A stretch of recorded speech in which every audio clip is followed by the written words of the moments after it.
I'm Stefanie Mosca. We're here at IT Expo West 2011 in Austin, Texas, and I'm joined today by Dean Parker, President and CEO of Callis. How are you today, Dean? Great. Thank you for having me. Thank you for being here. Why don't we begin by talking a little bit about who Callis is before we dig into what you guys are doing at the show and so on and so forth. Great. Callis was originally founded as a messaging company back in the late 90s, and we transitioned in 2005 to a hosted PBX company as the hosted PBX products for adopting. Today we've now made another transition to a true cloud company. We focus on tier 2 markets in the Southeast, providing the full range of data, IT services, and telephony IP services. Great, and I know that you've recently launched a UC Suite.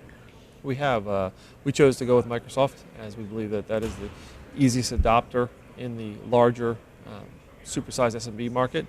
People have been used to the Exchange and the Microsoft suite of products, so we've taken that, we've integrated with obviously our VoIP platform, and now feel that we have a good end-to-end suite for the customers, dealing from the data, security, messaging, being email, collaboration, and then the hosted PBX, which is kind of our bedrock of the company as we grew over the last 5 years. Great, and you said you're moving towards the desktop in the cloud. Yeah, our next, what we're baiting currently with some customers is the ability to take somebody and just give them a web browser and they get a full Windows desktop every time they log in, so they can literally be anywhere in the world, be on any device, because at the end of the day we've become device agnostic. We just want to be able to have a device and get our data where we are, when we are, wherever we want it. Sure.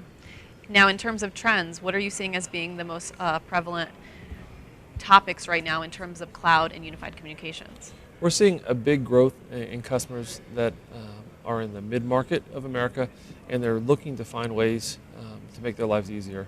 It's funny, you think of they following the same trends in IT as we found in the phone system market, right? Originally it was a centric solution, Bell did everything for you, then everybody wanted to do it all themselves and have 5 different providers for local service, long distance service, PBX, maintenance. Then it's all come back together that you just want one provider. It's funny that we're seeing enterprises on the small side start to move to that trend also, and their IT departments become consultative administrators rather than the nuts and bolts of the equipment people. And how are you seeing the adoption towards the cloud? We are seeing that the adoption, as was mentioned earlier, is almost twice as fast as what it was a year ago, but it's being adopted because the dollars are more because it's being adopted by larger customers than smaller customers. We saw a lot of smaller customers over the last 5 years, and what you're seeing is now the race is by all us service providers is to find the customers that have larger needs and desires, more complexity, and be able to simplify them. And it's interesting that our attack has always been geographical, and now we are able to win deals because people still do business with people. You know, at the end of the day, you make your decision for your communications or your IT based on a trusted relationship, and it doesn't have to be the largest company anymore. It just has to be somebody they can trust.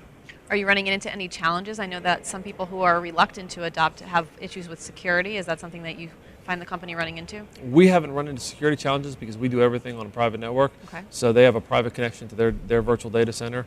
They have a private connection to all their data, and it has put us in a good position to win because at the end of the day, people don't care if the technology changes as long as it still meets the basic criteria, such as when they pick up their phone, they want to hear dial tone.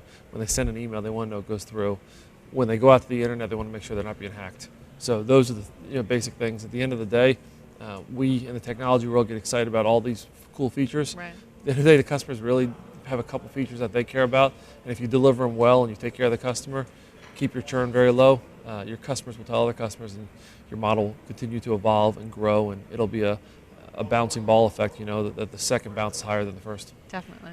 Now, you also have a panel that you're going to be participating in this week regarding how small to medium-sized business market is changing. Would you like to talk a little bit about that? Yeah, we're excited. The panel, and thank you for having us here, obviously, at the IT Expo.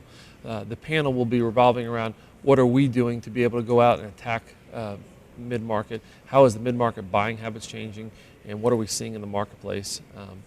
It's amazing that the number one criteria it comes down to after you've got past a good price is trust. And that's, you know, I think when you're dealing with mid-markets, you have guys that typically report to an executive team and they're afraid of losing their job for making wrong decisions, but they'd rather have you taking care of the network and have to manage you than manage themselves, because the world's changing. It's more complex now, you know. To make a phone call no longer is just a copper line, Sure. and now it's 4 or 5 pieces before it even gets to the copper plant. Well, thank you for being here, and good luck at your panel, Dean. Thank you for having me. Once again, this is Stefanie Mosca here at IT Expo West 2011. I'm here with Dean Parker, President and CEO of Callis.